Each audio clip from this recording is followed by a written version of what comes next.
Hello, everybody, and welcome to Romancefull's Tarot. I'm about to begin here with a reading. Now, this reading here is a reading for the 25th of September 2020. This reading is meant to be for a general reading, so it may not resonate with everybody. So please do take whatever resonates with you, whatever you're feeling comfortable with, and the rest of it, just leave it aside, okay? If it doesn't feel like it makes sense to you, it doesn't feel right to you, then most likely it is simply not meant for you for the moment. If ever you do have any questions and you would like to have your own personal reading, you're in search of guidance, you're in search of some answers, please do contact me at romancefulltarot@gmail.com, and it'll be my great pleasure to send you the different type of readings that I can offer you so we can go and find those answers that you're searching for. Also, if you have not yet subscribed to the channel and you do enjoy the channel, please do take a brief moment to click the subscribe button to show your support to the channel and to myself, and it would be greatly appreciated, and I do thank you in advance. With that being said, we're going to begin this reading here. This reading is dedicated for the sign of Aries. This is all about the month of October. So as we see, I got some spooky stuff coming out here. So you're going to see in the month of October, I'm going to have already started, because I like festivities and everything, I already started doing some witch and some hocus pocus type of readings. This being said, this one here is for the month of October, and it is your blind spot. So it is for your love blind spot of the month of October. So what is it that you have to watch out for that your unconscious is hiding from you? Okay, so we're going to do a little bit of a blind spot. We're going to do one of those, and then I have a heart and soul, and I also have a lover's oracle to come and finish it up. So with no further ado, let's begin, because I've already babbled way too much. This is your sigil for October, for love. I think I just might move it over here so you can see it even better. Voila. Okay, so what does this mean for you? This is all about non-commitment. When you draw this sigil, no matter whether or not you are admitting to it, and no matter even whether or not you are aware of it, you are simply not committed.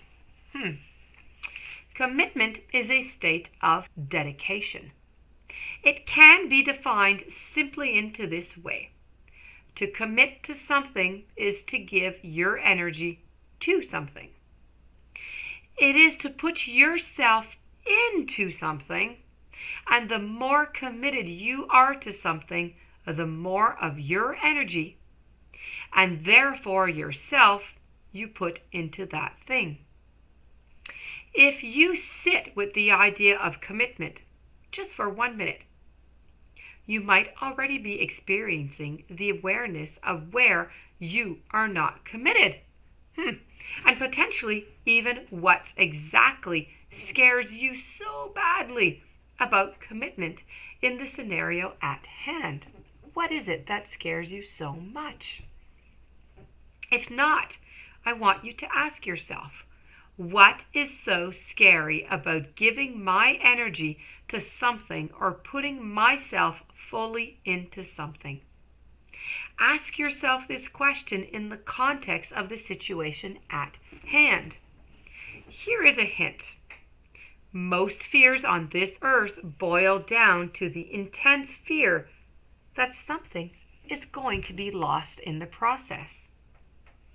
For example, even if your fear is that you will gain problems, the flip side of that fear is that the fear that you will lose inner peace. Some people simply fear and therefore avoid commitment in general. The most common fear experienced by people who fear commitment is the fear of being trapped and therefore losing their freedom. If you fear commitment, your fear has caused you to develop an addiction to the sweet security of escape. Decisions, decisions, decisions is what you have to do here. Decisions are the ultimate fear if you fear commitment in and of itself. You especially fear making decisions because you feel that by doing so, you are going to lose some options. You fear making the wrong decision and being trapped with the potential consequences, especially being losses of that choice. And this is your personal subconscious definition of failure. If you are not committing, it is likely that you have a subconscious commitment in this situation. When it doesn't seem like we are committed, it simply means we are committed to something else. For example, a person may not seem committed to working on something because they may actually be committed to relaxing or committed to escape. We are usually operating according to subconscious commitments. When we say, "Oh, I'll try," instead of "I will," this is because for people who are genuinely committed, they own their free will instead of leaving outcomes in the hand of other people or circumstances. We are always committing to something. Whether we are aware of what we are committed to or not is a completely different thing.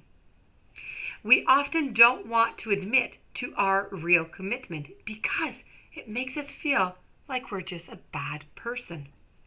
If you've drawn the sigil here, the only way to create any improvement in this situation is to become aware of what you are really committed to and to either commit to what needs to be committed to in this situation, or to clearly choose not to commit and communicate that to others.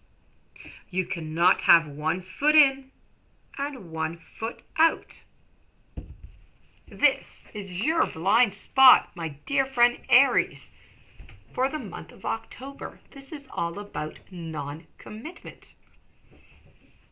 Let's go and see what the heart and soul has to say for you. Heart and soul. You are a beautiful soul. Look within you and you will see it. There is a pearl in your heart. Close your eyes and feel it. The most precious thing is inside of you. Calm your mind, meditate, and you will feel your soul's infinite spiritual realm. In looking within, you will never go without. And the Lover's Oracle want to say that deep in your heart, you already know the answer. So please do feel and do what feels right. Okay? So when we're talking about this card here, you already know, and I'm referring to the commitment, you know what to do. Okay? You know what feels right. You know what the answer is. You move forward with that during the month of October. You now know what your blind spot is. You have a few days to start working on it so you don't get stuck on that in the month of October. So that being said, this does conclude your blind spot of love for October, which is non-commitment. If you do have any questions you would like to have a reading, romancefulltarot@gmail.com. I do wish you a fantastic day, many, many blessings, and I'll be seeing you soon. Please don't forget to subscribe. And have a great day.